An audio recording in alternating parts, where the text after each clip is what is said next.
Hello दोस्तों, मैं आपका दोस्त HR Kushwaha. Smart education GDR में आपका स्वागत है। दोस्तों, एक बात कहता हूं कि इससे अच्छा वीडियो मैंने अभी तक नहीं बनाया। ये सबसे अच्छा वीडियो है। और इस वीडियो में क्या लिखा है, इंग्लिश सीखना है तो ये रट लो। क्योंकि जब आप इंग्लिश के बड़े बड़े सेंटेंस बनाते हैं, कॉम्प्लेक्स सेंटेंस बनाते हैं, तो आपको इस प्रकार के वहाँ पे कनेक्टर लगाने की आवश्यकता पड़ती है। तो इसे आपको देखना ही चाहिए। अगर आप इस वीडियो को नहीं, इससे वंचित रह जाते हैं, तो ये मान के चलिए ये बिल्कुल भी अच्छी बात नहीं होगी कि आप इस वीडियो से वंचित रह जाएं किसी भी तरह। तो आप इस वीडियो से, उम्मीद है कि आप इस वीडियो से वंचित नहीं रहेंगे। ठीक है, चलो। तो देखो इस वीडियो के अंदर है क्या। इस वीडियो में दिया है is to, has to, about to, able to, being able to, having to, began to, continue to और यूज टू। इस वीडियो को सिर्फ सब्सक्राइब नहीं करना चैनल को, इसको अलग सेव करके रख लीजिए, क्योंकि ये बार बार ज़रूरत पड़ने वाला वीडियो है। इस वीडियो थोड़ा सा लंबा जरूर हो सकता है, लेकिन ये मान के चलिए इसमें वो मज़ेदार चीज़ पढ़ेंगे आप जो आपने शायद अभी तक ना पढ़ी हो। ये वीडियो एक वीडियो नहीं है, बल्कि आधी इंग्लिश है देखा जाए तो ऐसे मज़ेदार वीडियो में लाता रहता हूँ। तो सबसे पहले जैसे इज टू दिया है इसमें, तो देखिए दोस्तों, इज टू का प्रयोग हम वहाँ करते हैं जहाँ पर क्रिया पर बल दिया जाता है ना, जहाँ पर क्रिया पर बल दिया जाता है। उदाहरण के लिए मैं ये कहूँ कि उसे जाना है, उसे जाना है, तो क्या हो जाएगा दोस्तों, ही इज़ टू गो।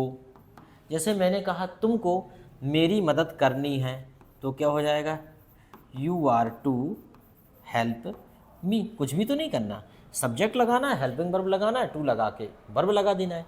फिर जैसे मैंने कहा मुझे लंबा रास्ता तय करना है, तो क्या हो जाएगा, I am to go a long way, long way. मुझे लंबा रास्ता तय करना है।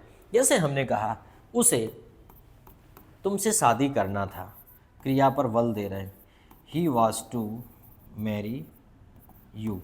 मान लो मैं किसी को समझा रहा हूँ कि उसे तुमसे शादी करना था, he was to marry you. तुम्हें होटल में रुक जाना था, you were to stay in hotel. ठीक है। या फ्यूचर की बात करें, उसे एक बार सोचना होगा, तो क्या हो जाएगा, he will be to think once, एक बार, he will be to think once, ONC once. तो देखो अब यहाँ पे आप देखेंगे is to, are to, am to, was to, were to और विल बी टू, तीनों का प्रयोग हो गया।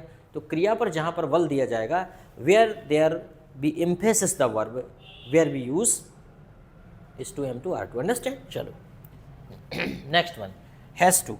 इसका प्रयोग दोस्तों मजबूरी के लिए किया जाता है, जहाँ पे मजबूरी व्यक्त की जाती है।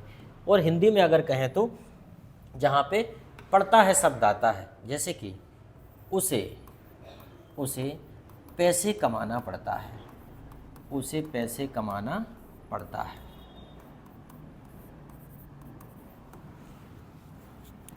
उसे पैसे कमाना पड़ता है, तो क्या हो जाएगा दोस्तों, he has to earn money.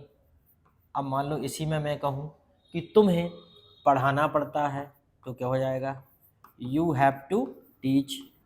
और मैं कहूँ कि मुझे कार लेना पड़ा, I had to buy a car. भाई मुझे कार लेना पड़ा, ये भी एक मजबूरी है। और मैं कहूँ कि अगर तुम इंग्लिश नहीं सीखोगे तो तुम्हें पछताना पड़ेगा, you will have to repent later, तुम्हें बाद में पछताना पड़ेगा, you will have to repent letter.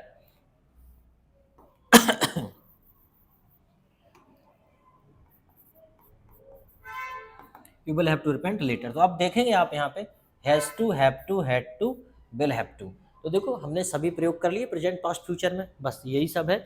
इसको बढ़िया नोटबुक में अच्छे से नोट कर लीजिए, नहीं तो वीडियो को विशेष रूप से सेव कर लीजिए। अब देखिए अबाउट टू। अबाउट टू का मतलब होता है संभावना, क्या, जहाँ पे संभावना की बात की जाती है। जैसे मैंने जो something is likely to happen, जैसे कुछ होने वाला है, मैंने कहा जैसे कि प्रधानमंत्री, PM, प्रधानमंत्री आने वाले हैं, प्रधानमंत्री आने वाले हैं, तो क्या हो जाएगा, PM या prime minister, PM is about to come, about to come. मैंने कहा कि मैं कुछ बोलने वाला हूँ, I am about to speak something. मैं कुछ बोलने वाला हूँ, I am about to speak something. ठीक है, जैसे हमने कहा वह मरने वाला था, he was about to die, कि डॉक्टर ने उसे बचा लिया, he was about to die. ठीक है, या वह मैच शुरू होने वाला होगा, तो क्या हो जाएगा, match will be about to start. तो ऐसा हो जाएगा, match will be about to start, match शुरू होने वाला होगा, match will be about to start. तो देखो कोई दिक्कत है क्या? ठीक है, is about to, am about to, was about to, will be about to, are about to भी हो जाएगा, you are about to come, तुम आने वाले हो, तुम जाने वाले हो। ठीक है दोस्तों, इसी प्रकार अब आता है एबल टू। इसका प्रयोग होता है योग्यता और क्षमता बताने के लिए। जैसे कि इसका उदाहरण, जो एग्जाम्पल ऐसे होता है, जैसे वह है वह है जैसे वह इंग्लिश नहीं बोल पाता, वह इंग्लिश नहीं बोल पाता, वह इंग्लिश नहीं बोल पाता, ऐसे करें। ठीक है, तो क्या हो जाएगा, he is not able to speak English, वह इंग्लिश नहीं बोल पाता, he is not able to speak English. जैसे हमने कहा कि मैं कार नहीं चला पाता, हालांकि मैं तो चला लेता हूँ, I am not able to drive a car, या ड्राइव द कार। एक कार नहीं चला पाता, I am not able to drive the car. वैसे तो द आएगा, क्योंकि यहाँ पे कार की बात हो रही है, एक कार की नहीं हो रही। I am not able to drive the car. जैसे हमने बोला वह है, जैसे हमने कहा कि वह है, ही वॉज, कोई अच्छा सा एग्जाम्पल ले लेते हैं, he was not able to live in village, वह गांव में नहीं रह पा रहा था। कई बार क्या होता है, शहर की लड़कियां गांव में शादी कर लेती हैं, उन्हें बड़ी दिक्कत होती है, क्योंकि उनकी आदत होती है यहाँ वहाँ से कभी पानी पूरी खाना, कभी चाट फुल्की कुछ खाना, और वहाँ पे गांव में जाने के बाद कई बार ये चीज़ें नहीं मिल पाती हैं, उतनी आज़ादी भी नहीं होती, गाँव का जीवन अलग होता है, तो उनको दिक्कत होती है। He was not able to live in village, वह गाँव में नहीं रह पाता है। जैसे कि I am not able to drive car, मैं कार नहीं चला पाता, है ना, he was not able to live, वह गाँव में नहीं रह पाता था। ठीक है, इस टाइप से आप वर का प्रयोग भी कर लेंगे, प्लूरल के साथ वर का प्रयोग हो जाएगा। ठीक है, और जैसे हमने कहा वह नहीं जा सकेगा फ्यूचर में, तो हम ऐसा कर लेंगे, he will not be able to go, वह नहीं जा सकेगा, वह नहीं जा पाएगा, तो he will not be able to go. ठीक, अब देखो जरा, अब आता है बीइंग एबल टू। यही की यही है, बस फर्क इतना है कि कंटिन्यूस में हो रहा है यहाँ पे। जैसे मैं नहीं खेल पा रहा हूँ, मैं नहीं जा पा रहा हूँ, मैं नहीं सो पा रहा हूँ। ठीक है, जैसे मैंने कहा मैं नहीं सो पा रहा हूँ, मैं नहीं सो पा रहा हूँ। कई बार बहुत ज़्यादा शोर शराबा होता है, या कई बार मच्छरों के कारण, ठीक है, तो अपन ये भी कर सकते हैं, मच्छरों के कारण, मान लो मच्छर बहुत ज़्यादा है, ओके, कई बार शोर शराबा हो जाता है, मैं नहीं सो पा रहा हूँ, ये देखो डिस्टर्ब हो मच्छरों के कारण, तो क्या हो जाएगा, I am not being able to sleep because of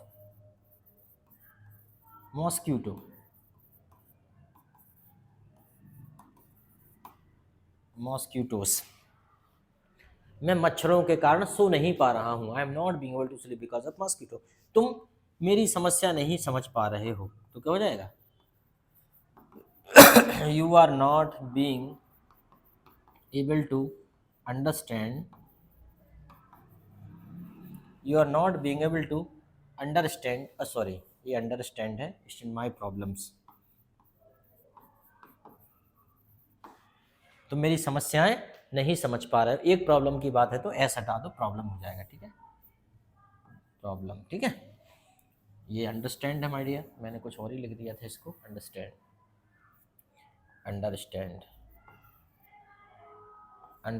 ठीक है, understand my problem, you are not being able to understand my problem. ठीक है, और पास्ट में बनाना चाहते हो तो बाज लगा के बीइंग एबल टू कर लो, जैसे कि वह तुम्हारे साथ नहीं निभा पा रहा था, तो क्या हो जाएगा, he was not being able to, निभाने को बोलते हैं दोस्तों get along, he was not being able to get along with you, ठीक है, वह आपके साथ नहीं निभा पा रहा था, ठीक है। चलो जल्दी से कर लेते हैं ताकि बहुत ज़्यादा बड़ा ना हो पाए। हैविंग टू, इसका प्रयोग हम मजबूरी में करते हैं, कहाँ पे, मजबूरी, जैसे कि ये भी मजबूरी है, ये भी मजबूरी है, लेकिन ये मजबूरी कैसी है, जब कोई भी बात हमें कंटिन्यू फॉर्म में कहना होता है, जैसे कि उसे उसे सुबह जल्दी उसे सुबह जल्दी उठना पड़ रहा है, उसे सुबह जल्दी उठना पड़ रहा है, ये रेगुलर वाला काम है, ठीक है। उसे सुबह जल्दी उठना है अलग बात है, उठना पड़ता है अलग बात है, वो कभी कभी, लेकिन यहाँ उठना पड़ रहा है, तो क्या हो जाएगा, he is having to get up, अब एक भी कर सकते हैं, early morning, he is having to get up early morning, उसे सुबह जल्दी उठना पड़ रहा है, ठीक है। जैसे हम कहें आपको नौकरी छोड़नी पड़ रही है, you are having to leave the job. अक्सर क्या होता है जब हम कोई शोक संदेश लिखते हैं तो हम ये कहते हैं बड़े दुख के साथ सूचित करना पड़ रहा है, ठीक है, तो हम ये लिख देते हैं कि इट इज़ हैविंग टू, ये हम कह देते हैं कि विथ सोरो, तो ये बोल सकते हैं हम it is having to inform with sorrow, बड़े दुख के साथ सूचित करना पड़ रहा है, ठीक है। हालांकि उसे ऐसा करना पड़ेगा, इट इज़ बीइंग इन्फॉर्म्ड बोलना पड़ेगा, it is having to being informed, ठीक है, with sorrow, it is having to be informed with sorrow, बड़े दुख के साथ सूचित करना पड़ रहा है, ठीक। चलो आगे देखते हैं हम, जैसे चलो काफ़ी है, इसी प्रकार आप कर लेंगे, मुझे जाना पड़ रहा है, आई एम हैविंग टू को तुम्हें आना पड़ रहा है, you are having to come. फिर उसके बाद आता है दोस्तों, अगला है कि बिगन टू, इसका प्रयोग हम वहाँ करते हैं जहाँ पे लगा लगी लगे आता है, जब भी कोई काम हम प्रारंभ कर देते हैं। यहाँ भी 3 टेंस होते हैं, जैसे कि पहला होता है बिगिन, दूसरा होता है बिगन और तीसरा होता है बिगुन, ये तीसरा फॉर्म है बिगुन, और अंततः इसका एक होता है बिगिनिंग, ये आईएनजी फॉर्म होता है बिगिनिंग। हम कहते हैं ना बिगिनिंग, किसी भी काम की शुरुआत, बिगिनिंग। तो जैसे वह जाने लगता है तो हम क्या करेंगे, ही बिगिन्स टू गो, और हम कहें वह जाने लगा तो क्या करेंगे, ही बिगन टू गो, और हम ये बोलने लगे कि उसने जाना शुरू कर दिया है तो हम बोलेंगे he has begun to go, ठीक है, अंडरस्टैंड, तीनों हो गए। और बिगिनिंग का तो आपको पता ही है कि बेस्ट बिगिनिंग, हम एक कहावत है कि बेस्ट बिगिनिंग हाफ डन, अच्छी शुरुआत, बेस्ट बिगिनिंग हाफ डन, अच्छी शुरुआत मतलब आधा काम खत्म, बेस्ट बिगिनिंग हाफ डन, ये कहावत है, ठीक है। चलो जल्दी से करते हैं, अगला है हमारा कंटिन्यू टू। कंटिन्यू टू का मतलब होता है कि कोई भी काम होता रहा, है ना, कोई भी काम होता रहा, हो रहा है नहीं, होता रहा, जैसे कि, तो इसमें भी 3 हो जाएंगे, जैसे वह है खेलता रहा, मान लो आप दरवाज़ा खटखटाते रहे, भैया वीडियो गेम खेलते रहे, वह खेलता रहा, पढ़ता रहा, तो इसमें भी कंटिन्यू,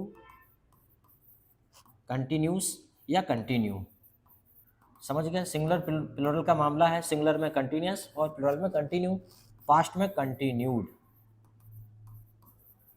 कंटिन्यूड टू, और सब में 2 तो आएगा ही, इधर भी 2 लगा दो, और फ्यूचर में विल कंटिन्यू, विल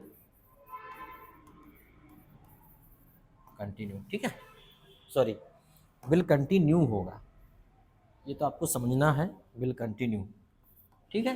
तो जैसे एग्जाम्पल देखते हैं, वह खेलता रहता है तो क्या हो जाएगा, ही कंटिन्यूज टू प्ले, और अगर मैं कहूँ वह खेलता रहा, he कंटिन्यू टू प्ले, और वह खेलता रहेगा। He will continue to play, कोई दिक्कत, he will continue to play. मैं दरवाजा खटखटाता रहा, एक example, I continue to knock the door. मैं दरवाजा खटखटाता रहा, मैं तुम्हारा इंतजार करता रहा पर तुम नहीं आई। I continue to wait for you. I continue to wait for you. लोग कहते हैं कि हथेली पे पानी जम सकता है, लोग कहते हैं धैर्य रखो, शांति रखो। क्या धैर्य से इतना हो सकता है कि हथेली पर पानी जम सकता है? तो किसी ने बड़ा अच्छा जवाब दिया कि अगर पानी को बर्फ बनने तक इंतजार कर सकते हो तो हथेली पर पानी भी जम सकता है, मतलब कुछ भी संभव है।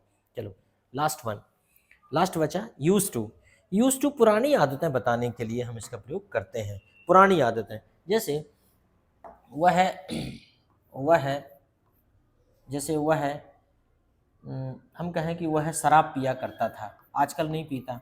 वह शराब पिया करता था, वह शराब पिया करता था, तो क्या हो जाएगा? He used to drink wine. He used to drink wine, वह शराब पिया करता था, वह खेला करता था। चलो दोस्तों, ज़्यादा बड़ा ना हो वीडियो, इसलिए मैंने जल्दी समाप्त कर दिया। कैसा लगा वीडियो? मैं कहता हूँ सेव करके रख लो, सब्सक्राइब कर लो। ये वीडियो बहुत मज़ेदार है, और अगर अच्छा लगता है तो कमेंट्स कीजिए कि ऐसा वीडियो और चाहिए, मैं और इससे अच्छे अच्छे वीडियो दूंगा आपको। Thank you very much, have a good day.